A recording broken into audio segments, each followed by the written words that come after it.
Hi guys! I am normally not a Sunday video girl when it comes to my page especially. Normally if I'm ever live on Facebook on a Sunday, it's probably going to be on my personal page, not my blogging page. But I did a couple stories on my Instagram yesterday about a natural allergy relief remedy that I was doing. And I've gotten a lot of questions about it. So I just went live on my Instagram to talk about it. And now I'm going live on here. And y'all are welcome because I hate doing live videos more than once. But I think this is really important. I think it's something a lot of people struggle with this time of year. Something that a lot of people don't know, that there are natural remedies out there for this. So I kind of want to talk you through all of that.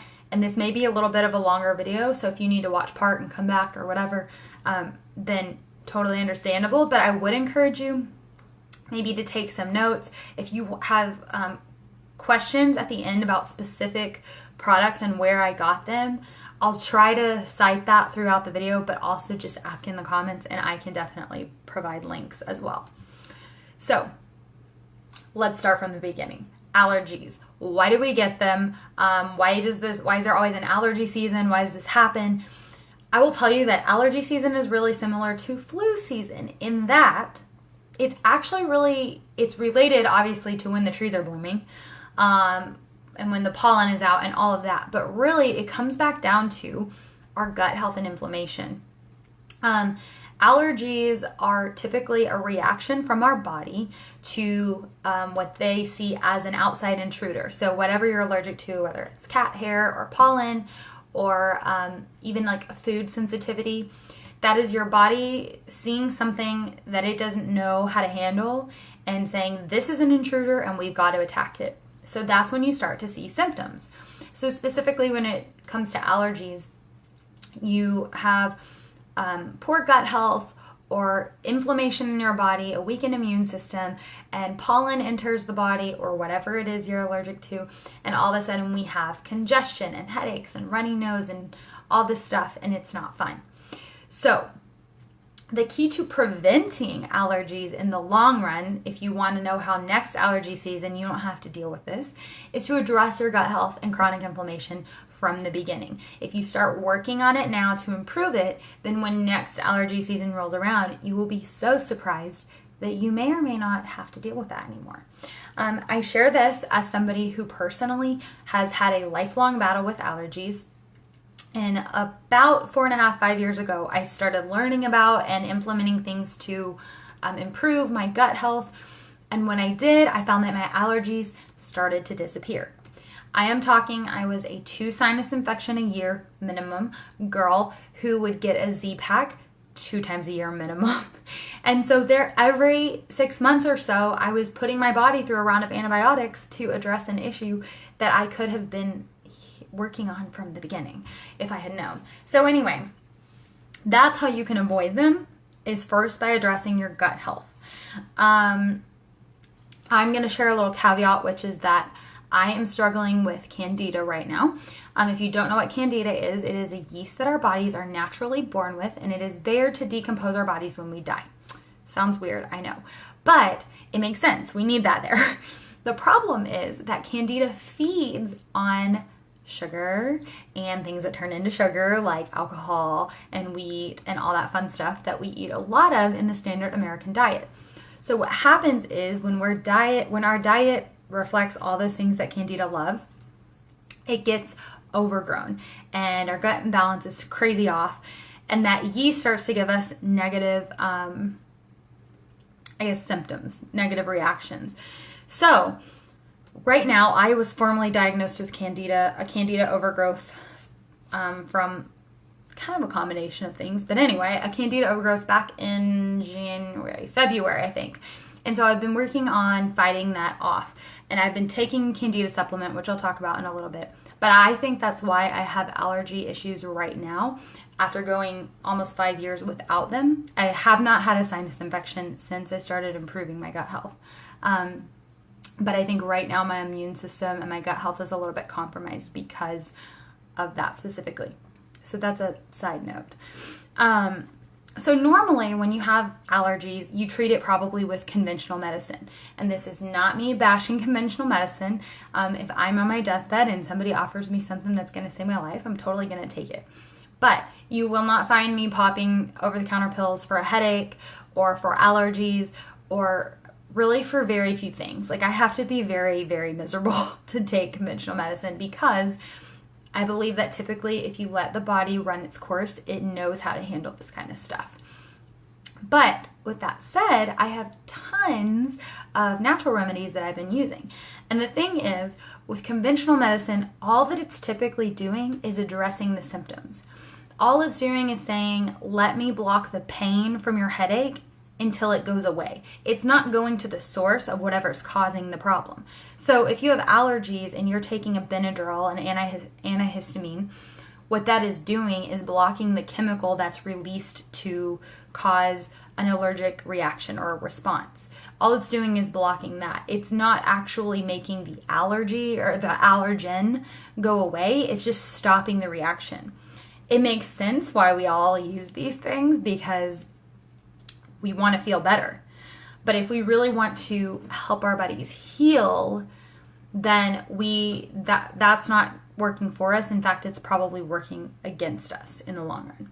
So let's go through all my natural remedies. This is what I've been doing for the past 2 days. I do not have a full-blown sinus infection, but I was walking around the monuments yesterday and a little bit in DC today, and it's just, in fact, I might sneeze before this video is over. We'll see. But I have been sneezing like crazy. I have had a runny nose and a little congestion, nothing too bad, but I think it's because, like I said, my immune system was already a little bit weak, and then I went out and exposed myself to these things that in the past I have been allergic to.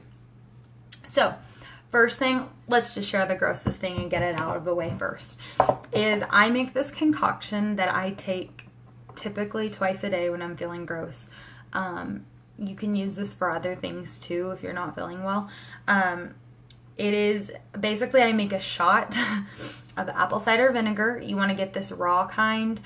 You can use the Bragg's or any other raw apple cider vinegar brand. This is the most commonly known one.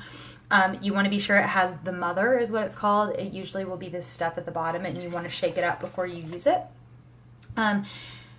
This stuff is so good for 1,000,001 things. I will also tell you before we get into this concoction that you can put this into a detox bath.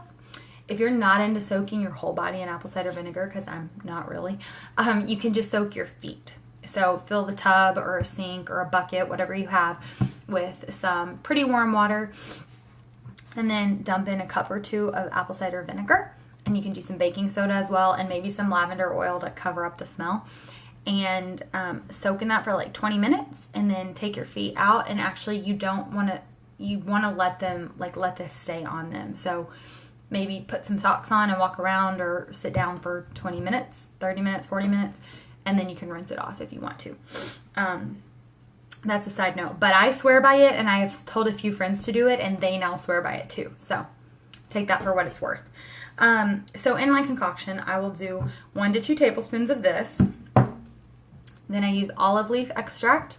This is, you put 30 to 40 drops of it in your little concoction. It doesn't really taste too bad. And then this stuff.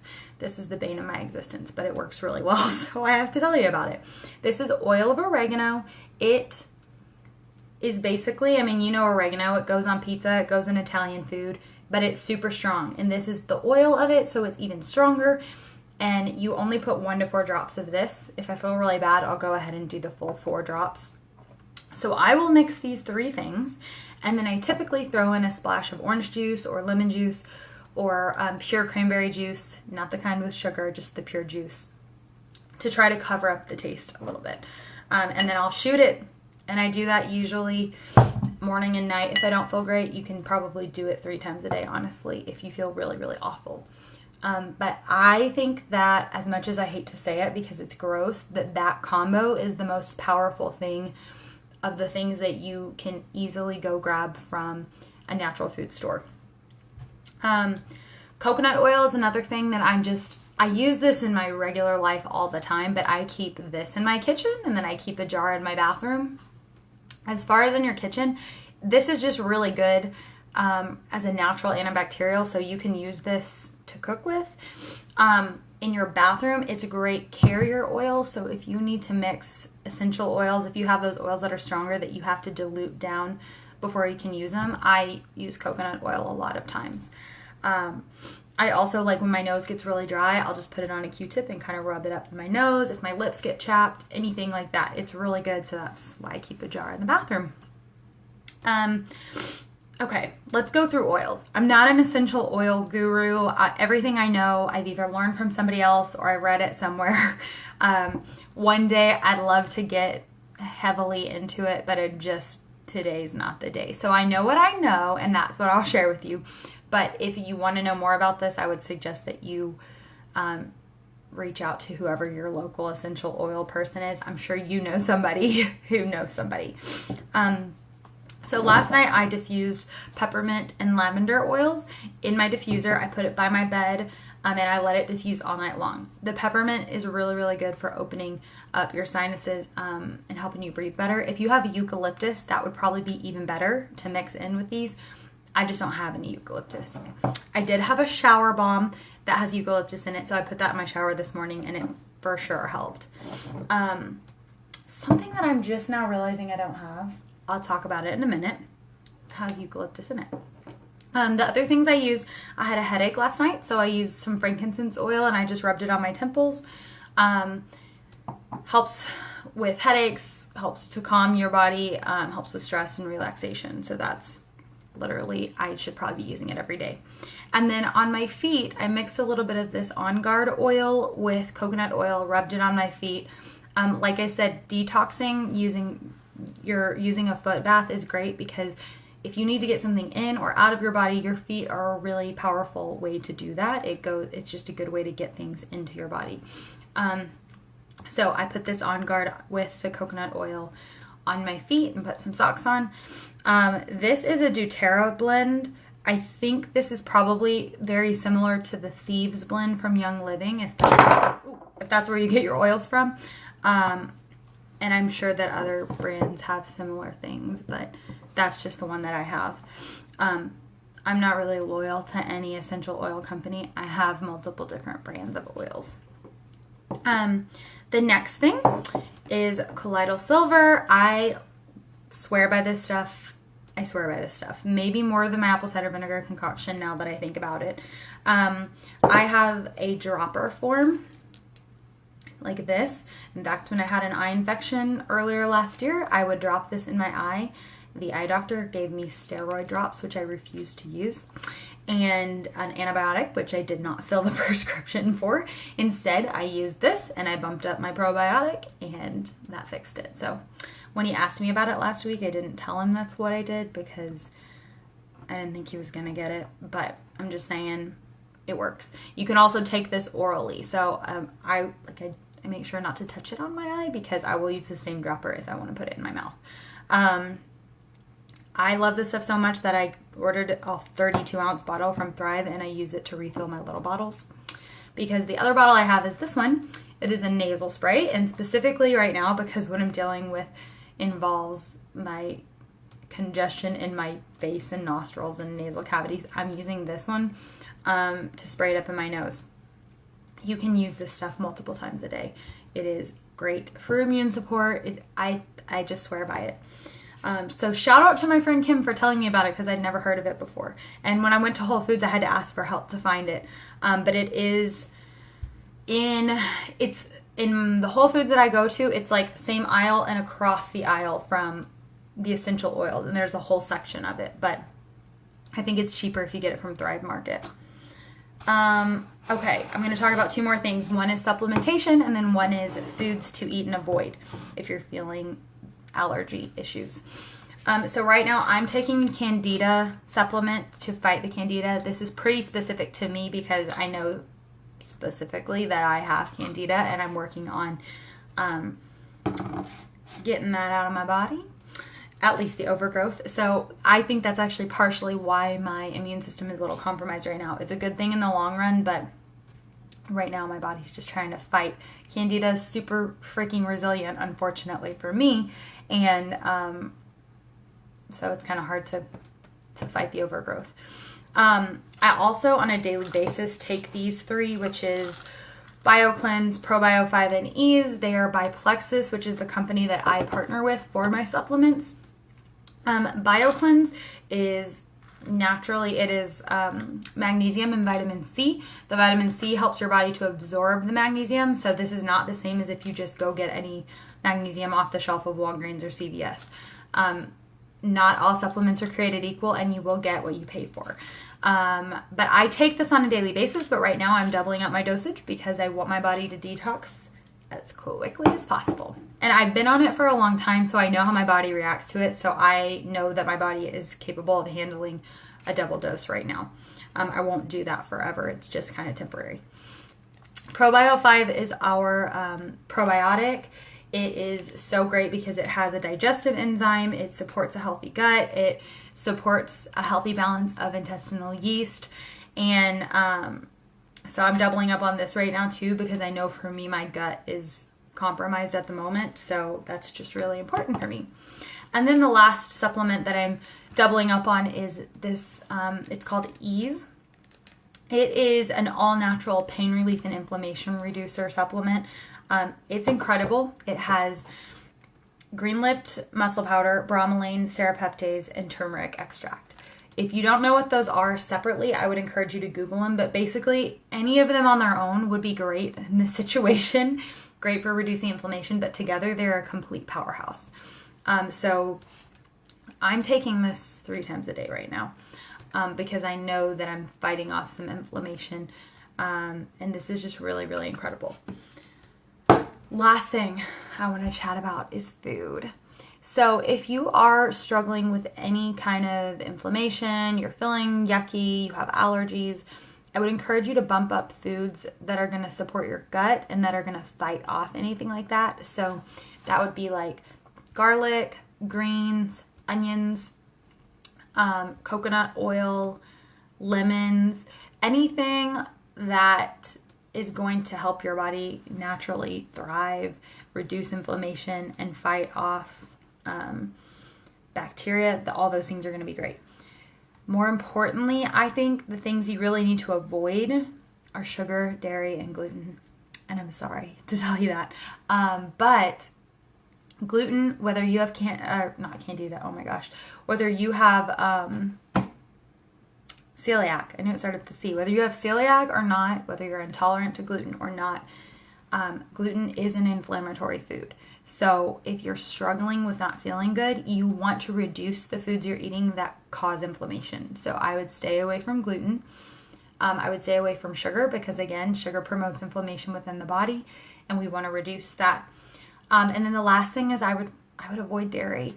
I'm personally pretty sensitive to dairy to begin with, but if I were to go eat a tub of ice cream on any given day, it would cause a little bit of congestion, but especially if I'm already feeling like that already, give me 5 to 10 minutes after finishing it and I will notice a difference. So sorry to be gross, but especially if you've got like mucus or anything along those lines, it's going to make that thicker, it's going to make you more congested, it's going to make it harder to breathe. So I would especially avoid dairy. Okay. This has been long, but it was kind of my crash course in sharing with you what I know about allergies and gut health and inflammation and how they're all related, how you can avoid them, what you can do if you have them. Again, if you've got questions about any of this stuff, a lot of it I get from Thrive Market. Obviously, my supplements I don't get from there. I get them from Plexus, and I can share that with you if you want them. But also, if you need this stuff like today and you don't have time to wait on an order from Thrive, you can get most of this stuff from a Whole Foods or any kind of natural food store like that. I don't know if that's what they're called, natural foods. I mean, foods are natural, but health store. Anyway, you get my point.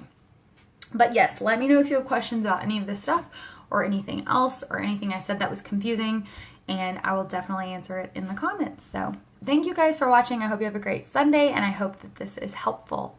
I will talk to you all later. Bye.